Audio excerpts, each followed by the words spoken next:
Yan, so good day sa inyong lahat mga kaselyo. So mabilis lang to, no? So nakakalungkot na balita noong May 25, 2024, punanaw na po ang nag-iisang Carlo J.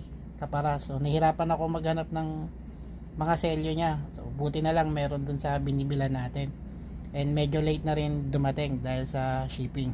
Anyways, so magbigay tribute tayo ngayon kay Mr. Carlo J. Caparas. So sino nga ba sino nga ba siya, no? Si Carlo Magno Jose Caparas ay ipinanganak noong March 12, 1944.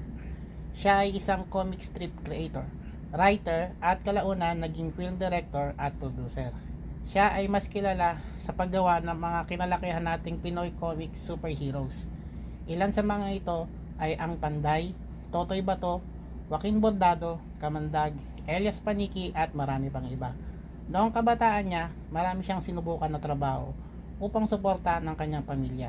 Sa edad na 19, siya ay naging security guard sa Carmelo Bauman Publishing Company sa Makati. Doon ipinagpatuloy niya ang kanyang reading habit. Sa kanyang kabataan ay nagsimula siyang maging tapat sa sining. Gumuhit siya ng mga comics para ipahayag ang kanyang galit sa mga nangaapi sa kanya. So yun yung ilan sa na-research ko, ano.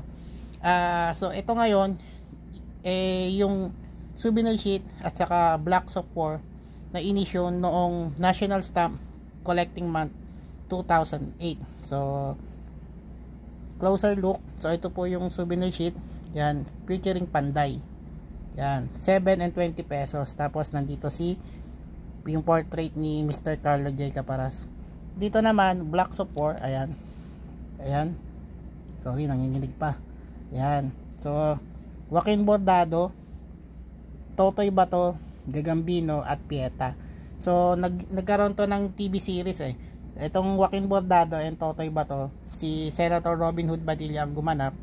Gagambino, si Dennis Trillo. Ito pong Pieta, si Miss Sherry Hill and si Ryan Agoncillo. So, yun yung mga naging TV series niya. So, yun. So, maraming salamat muli sa panonood, no? So, sana po supportahan nyo ito yung mga ganitong klaseng video kung trip nyo pong mag-collect ng mga stamps. So, please follow, like, and share para po sa marami pang updates about sa stamps. So, maraming salamat po. Signing off po muna sa ngayon. Mabuhay ang Pilatili dito sa Pilipinas.